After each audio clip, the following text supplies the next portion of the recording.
Hello everyone, welcome back to my cooking channel cook with রিমিস kitchen. আজ নিয়ে এসেছি একটা সুইট ডিশ, দেখতে যেমন সুইট তেমন খেতেও তেমন অ্যামেজিং একটা রেসিপি।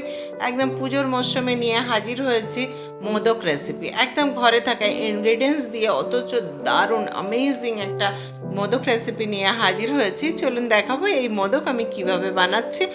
একদম ইজিয়েস্ট পদ্ধতিতে ঝটপট বানিয়ে ফেলুন মোদক রেসিপি।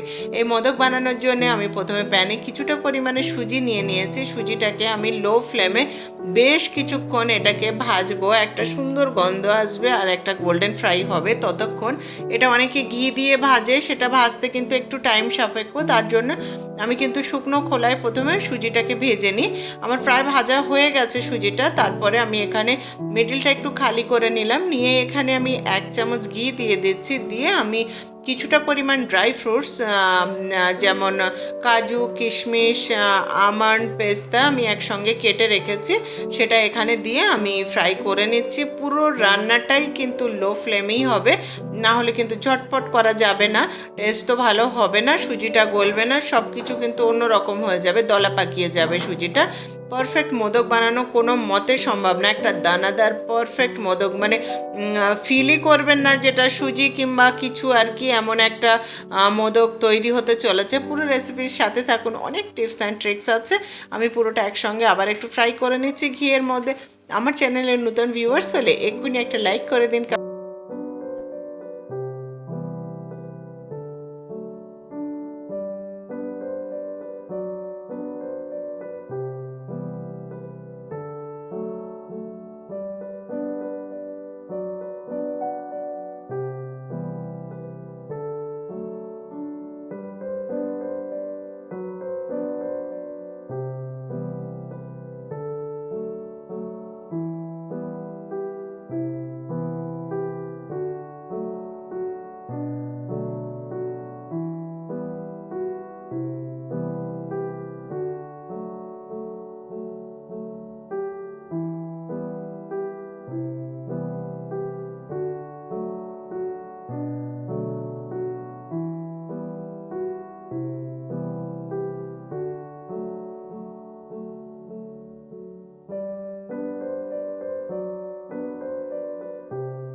দু চামচ আমি এখানে কোকোনাট মিল্ক পাউডার দিয়ে দিলাম। আপনাদের থাকলে দেবেন, না হলে নর্মাল কাঁচা নারকেলটাও দেবেন, কিন্তু কাঁচা নারকেলটা দিলে একটু ড্রাই ফ্রুটসের সঙ্গে ভেজে নেবেন, তাতে কিন্তু টেস্টটা ভীষণই সুন্দর হয়।